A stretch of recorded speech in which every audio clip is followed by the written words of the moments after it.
અમારી જમીનનો પૂરો ભાવ આપો, ભાવ આપો, ભાવ આપો. અમારી જમીનોનો બજાર પ્રમાણે ભાવ આપો. વાપી શામળાજી નેશનલ હાઈવે નર્મદા જિલ્લામાંથી પસાર થતો હોય, જેમાં વડિયા, વાવડી અને જીતનગરના ખેડૂતોએ આ હાઈવે રદ કરવા નહીં તો વળતર વધારવા ખેડૂતોએ રાજપીપળા ખાતે ગાંધી ચોક ખાતે ધરણા પ્રદર્શન કર્યું હતું અને જિલ્લા કલેક્ટરને લેખિત રજૂઆત કરી હતી. અગાઉ આ ખેડૂતોએ સક્ષમ સત્તાધિકારી, જમીન સંપાદન અને પ્રાંત અધિકારી નાંદોદ અને national highway project director PIU વિભાગને લેખિતમાં રજૂઆત કરી હતી અને હજુ જો કોઈપણ સરકાર નિર્ણય નહીં લે તો આગામી દિવસોમાં ગાંધી ચિંધ્યા માર્ગે આંદોલન કરવામાં આવશે એવી ખેડૂતોએ ચીમકી ઉચ્ચારી છે.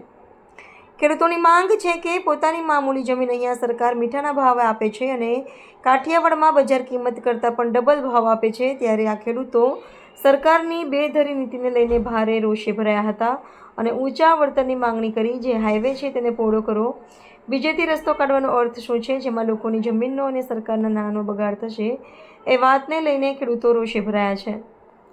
આ સાથે આ હાઈવેમાં જતી શ્રીરામ હેરિટેજ સોસાયટીની વચ્ચેથી હાઈવે જતો હોય આ સોસાયટીના રહીશો પણ આ ખેડૂતો સાથે આંદોલનમાં જોડાયા હતા. વાપીથી Shamlaji national highway corridor Narmada જિલ્લામાંથી પસાર થતો હોય, જીતનગર, વાવડી અને વડિયાથી લઈ બોરીદ્રા ગામના સૌથી વધુ ખેડૂતોની 1000 એકરથી વધુ જમીનો હાઈવેમાં જતી હોય. ખેડૂતોને સરકાર 3 રૂપિયે ફૂટ પ્રમાણે રૂપિયા આપવાની વાત કરે છે, જ્યારે અહીંયા નર્મદા જિલ્લામાં 1000 થી 3000 સ્ક્વેર ફૂટના ભાવ બોલાય છે. જંત્રી પણ સરકારે વધારી દીધી છે. જ્યારે સરકાર આદિવાસી વિસ્તારમાં વધારે ભાવ આપવાને કારણે સૌરાષ્ટ્રમાં જ્યાં સુખી સંપન્ન ખેડૂતોને માર્કેટ કરતાં ડબલ રૂપિયા આપે છે, ત્યારે આ બાબતે સરકાર કંઈ વિચારે અને નર્મદા જિલ્લાના ખેડૂતોને પણ વધારે વળતર આપે એવી માંગ સાથે ઉગ્ર રજૂઆત કરી હતી. Bureau chief Munaf Shaikh, Rajpipla. જે સરકારશ્રીએ રસ્તો બનાવવાનું ચાલુ કર્યું છે એમાં જે જૂનો રસ્તો હતો એ જ રસ્તો બનાવવામાં આવે. જો એ રસ્તો બનાવવામાં આવે તો અમારી બધી જમીનો બચી જશે અને વિકાસ પણ થશે. સરકાર કઈ યોજના લઈને આવી છે અત્યારે આજે રોડ પહોળો કરે છે એમાં? નેશનલ હાઈવે નંબર 56 એટલે જે જૂનો રસ્તો છે એ જ પહોળો કરવામાં આવે તો અમારા 20 થી 25 ખેડૂતોની જમીન બચી જશે આમાં.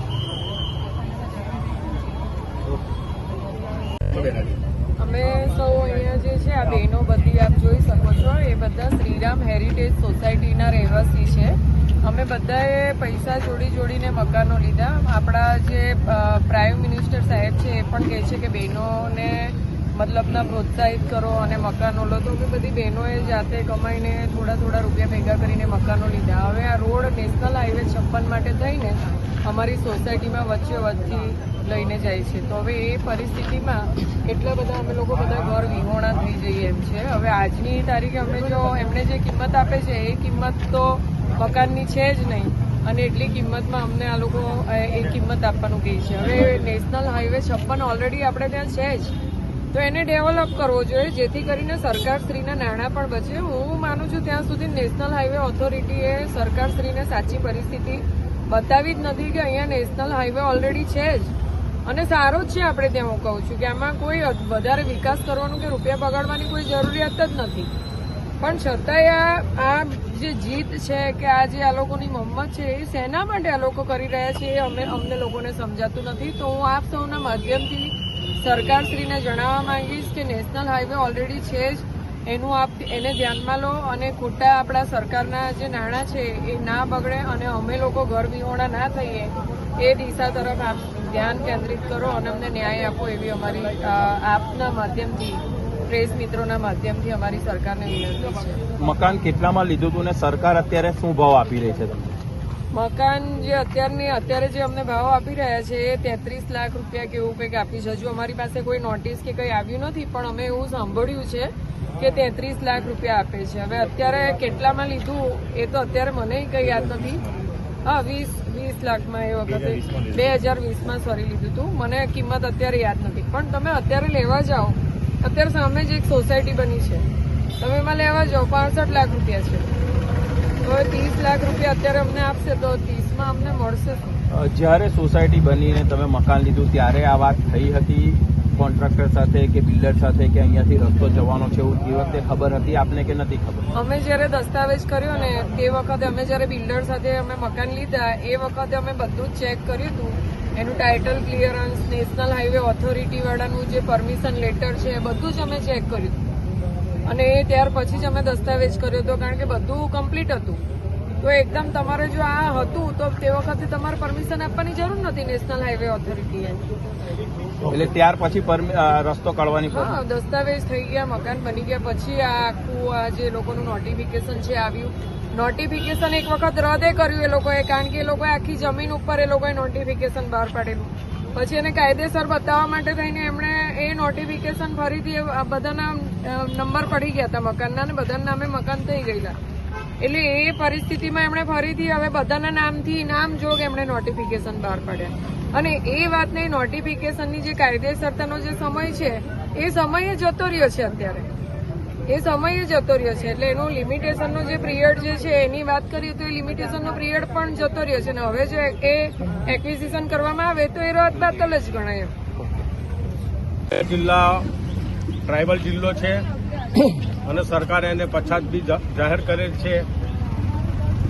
આ આખો જિલ્લો ખેતી ઉપર નિર્ભર છે, ખેતી સિવાય બીજું કોઈ આવક છે નહીં. હાલમાં નેશનલ હાઈવે અહીંયાથી જઈ રહ્યો છે. એ ફોર લેન અગાઉ બી એની જમીન સંપાદન થયેલી જ છે અને ફોર લેન જ બનાવવાનો છે. તે છતાં તે રસ્તો જીતનગર અને વાવડીમાંથી પસાર થઈ રહ્યો છે, જેમાં હજારો એકર જમીન ગરીબ ખેડૂત વર્ગની જઈ રહી છે. અમારું એટલું જ કહેવું છે કે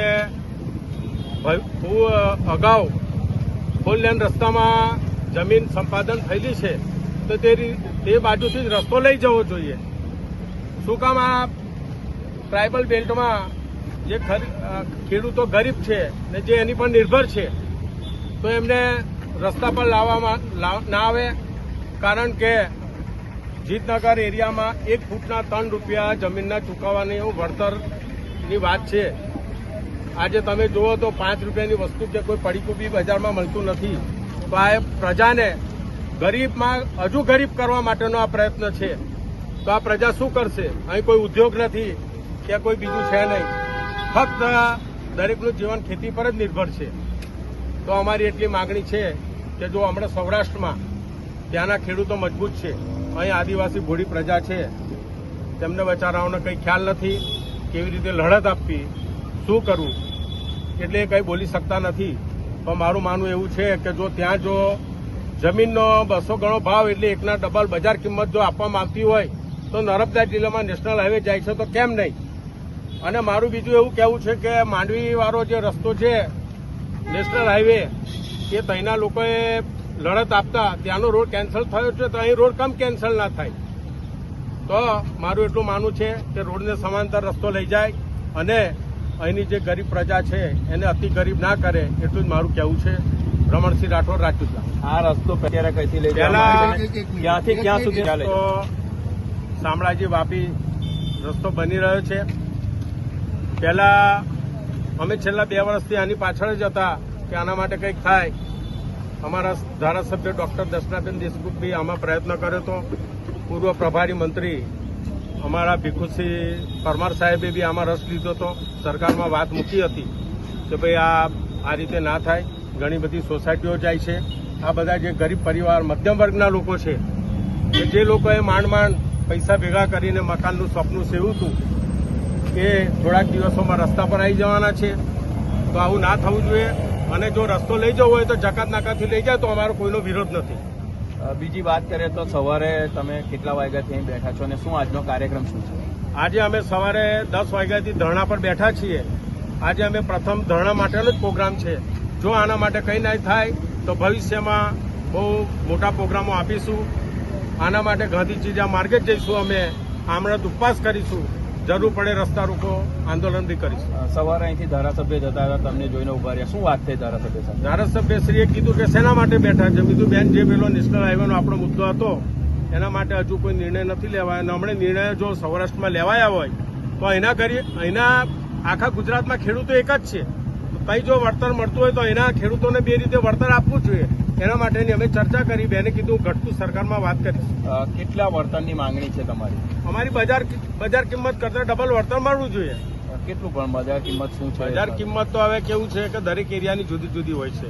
હવે હું તમને એવું કહેવા માંગુ છું કે 3 રૂપિયા ફૂટ જમીનનો ભાવ છે આજે બજારમાં. જમીન આપી દે અમને સરકાર, અમારે કોઈ લડત કરવી નથી. ₹3 ફૂટ કોઈ જગ્યાએ છે જમીનનો ભાવ? આજે જો 1000 રૂપિયાની આસપાસ તો સામાન્ય જમીનનો ભાવ છે ફૂટનો, તો પછી અમને ₹3ની વાત કરે તો કેટલી વ્યાજબી છે? નામ તમારું? મારું નામ રમણસિંહ રાઠોડ, રાજપીપળા.